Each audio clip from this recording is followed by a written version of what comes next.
it is somewhat of a coup for Ukraine. The simple fact that they've been able yet again to assassinate a general, this time in Moscow, and Kirillov is a lieutenant general, the highest position in the Russian army. Now, sources in Ukraine say that they are responsible for the killing of the Russian general Igor Kirillov in Moscow. He died when a device that had been hidden inside an electric scooter exploded close to the entrance of a residential block. It came just 24 hours after Ukraine accused Kirillov of using chemical weapons against its forces.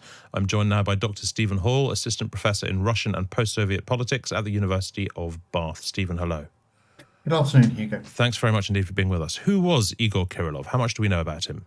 Well, Igor Kirillov was the man who was in charge of the chemical and biological center, or radiological center, sorry, in Russia, and I believe he'd been at the head of that position for quite a while.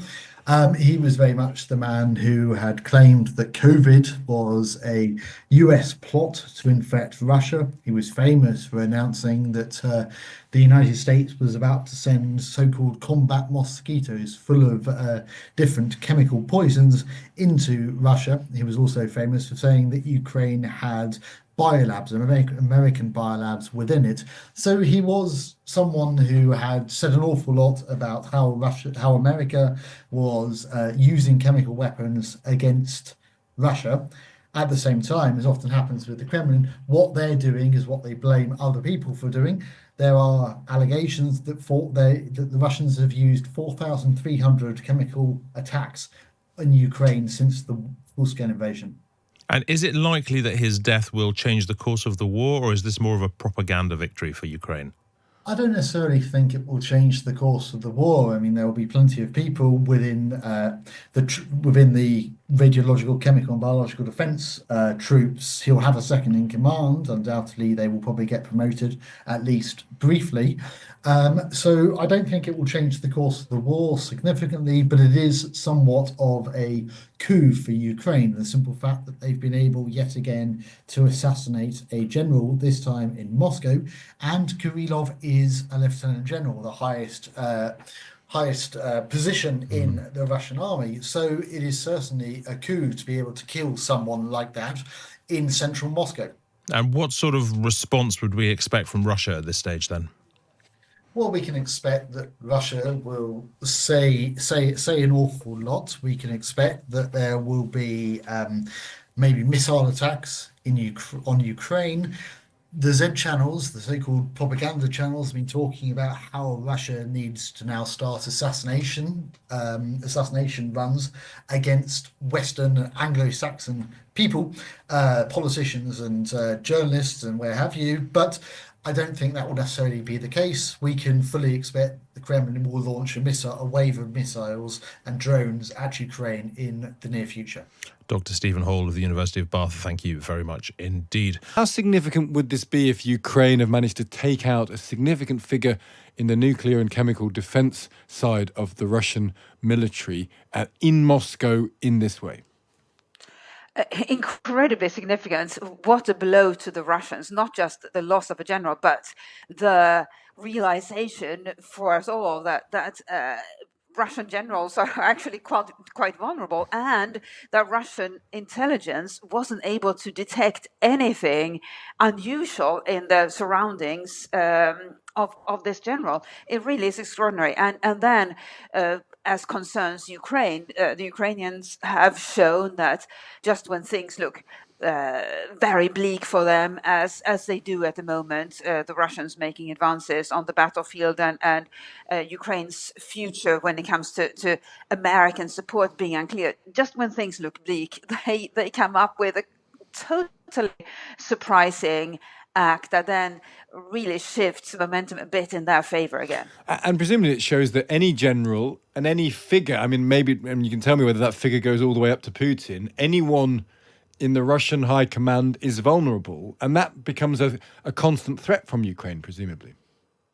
Yes, it does send a powerful message to everybody who is part of the Russian military machinery, civilian or general, that the Ukrainians know where they are, what their habits are, where they live, and that they and their helpers can get close to them, so close that they can manage to assassinate them. It really is a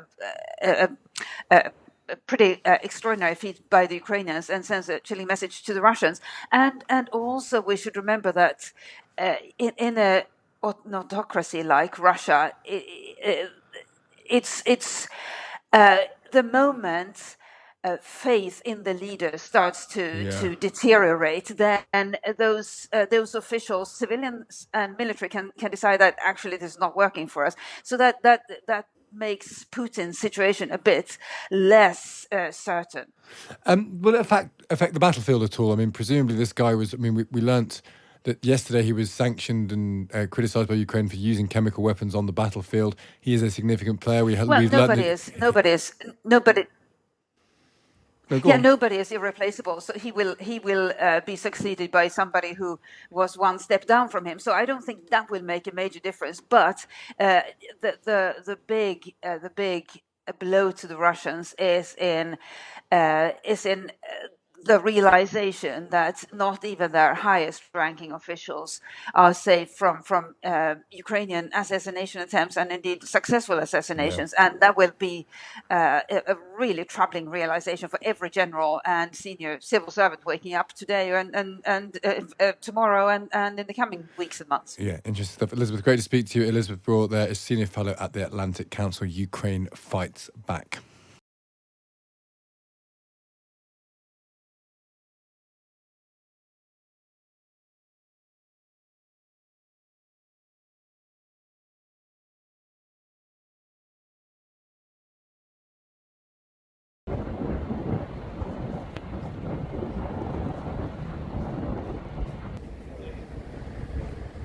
Все, есть.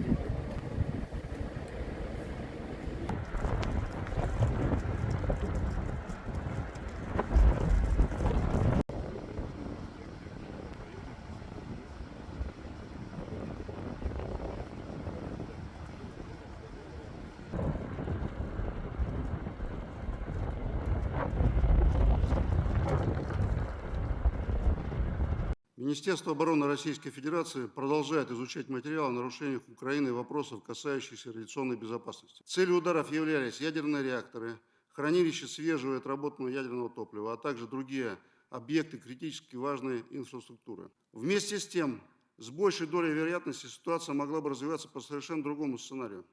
Главное там остаться. Есть. Еще есть желание, нет? Ну что стоит? Нет. Есть время? Наши коллеги, мы им показываем опыт, который мы получили в части выполнения задач в ходе специальной военной операции. Показываем, у нас готовятся и военнослужащие из этих стран, военная академия РХБ защиты. Мы показываем, чем мы учим, что мы учим самому передовому.